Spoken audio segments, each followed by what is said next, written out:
കൃഷ്ണായ പരബ്രഹ്മണേ നമഃ. നിർമ്മലനായേതു രാജാനീ കേട്ടിടരൂ. എനിക്ക് ബഹുഗുരുക്കന്മാരുണ്ടവരെ ഞാൻ നിനച്ച ബുദ്ധി കൊണ്ടങ്ങ് ആശ്രയിക്കുന്നു സദാ.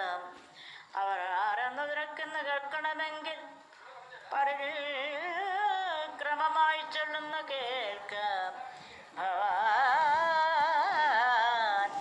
അവനെ വായു വ്യോമം ജലവും അഗ്നി ചന്ദ്രൻ രവിയും കപോദവജകരം സമുദ്രവും പതംഗം ഭൃംഗം ഗജം മധുഹാമ മൃഗം മത്സ്യം പിങ്കല കുരരവും അർഭകൻ കുമാരിക ശരകൾ സർപ്പം പൂർണ്ണാഭിയും സുപേശകർ ഗുരുക്കൾ എനിക്ക് 24 വരും ഇവർ. ഹേ നഹുഷാത്മജ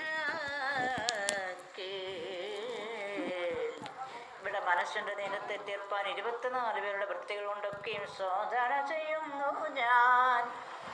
വൃത്തികളെ രണ്ടാകിലവായവ കേട്ടുകൊള്ളുക. അവ്യക്തം മഹത്തത്വം അഹങ്കാരാദിതത്വം സ്വവ്യക്തമായിട്ടറിയുന്നിതാചാര്യവാക്യാൽ.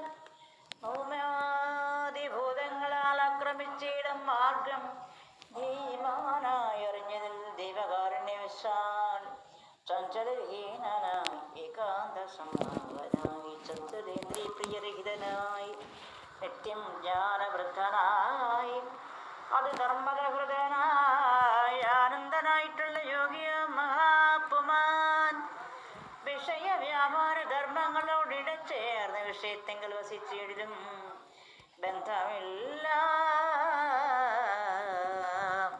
ദുർഗന്ധത്തോടു കൂടിയിരിക്കും വായു. പിന്നെ ദുർഗന്ധം വിട്ടുപോയാൽ അതിനാൽ ബന്ധിക്കുമോ?